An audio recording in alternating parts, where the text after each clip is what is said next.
పాకిస్తాన్ గుండెల్లో బలుచ్ బాంబు దడ పుట్టిస్తోంది. ఊచకోతతో ఉక్కిరిబిక్కిరవుతున్నారు ఆ దేశ సైనికులు. యుద్ధ క్షేత్రంలో మహిళా ఫిదాయిలు వీరమరణం పొందినట్లు బిఎల్ఏ ప్రకటించింది.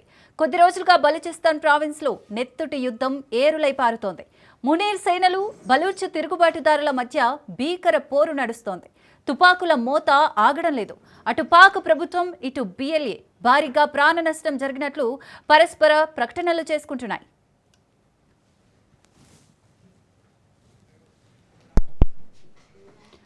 బలూచిస్తాన్ ప్రావిన్స్ లో ఉన్న 12 వేర్వేరు ప్రాంతాల్లో పెద్ద ఎత్తున దాడులు జరిగాయి. 193 మంది తిరుగుబాటుదారులు, 17 మంది భద్రతా సిబ్బంది ప్రాణాలు కోల్పోయారు. క్వెట్టా, సిబి, ముస్తంగ్, గ్వాదర్, నోస్కీ, పాస్ని, కరన్ ప్రాంతాల్లో ఎన్కౌంటర్లు జరిగినట్లు బలూచిస్తాన్ ప్రావిన్స్ సీఎం సర్ఫరాజ్ బుక్తి తెలిపారు.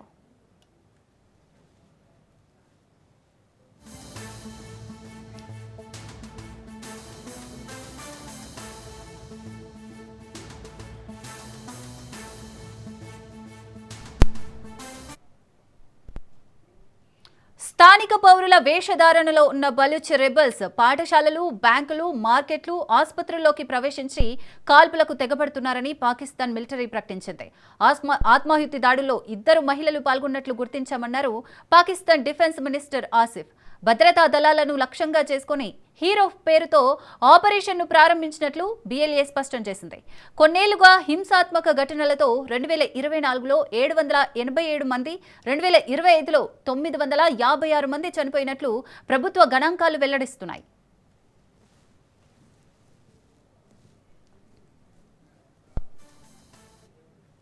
ఇక పాకిస్తాన్లో శాంతిని దెబ్బతీసేందుకు బలూచ్ శక్తులకు భారత్ మద్దతిస్తోందని దాయాది ఆరోపిస్తోంది. తమ అంతర్గత వైఫల్యాల నుంచి దృష్టి మళ్లించేందుకే షరీఫ్ ప్రభుత్వం విమర్శలు చేస్తోంది. దీంతో భారత విదేశాంగ శాఖ తీవ్రంగా ఖండించింది. ఇవి పూర్తిగా నిరాధారణమైనవని స్పష్టం చేసింది. ప్రజల దృష్టిని మళ్లించేందుకే ఇలాంటి ఎత్తుగడలకు పాల్పడుతోందని విదేశాంగ శాఖ ప్రతినిధి రణ్ధీర్ జైస్వాల్ తెలిపారు. ఇప్పటికైనా ప్రజల న్యాయబద్ధమైన డిమాండ్లను పరిష్కరించడంపై దృష్టి పెట్టాలని సలహా ఇచ్చారు.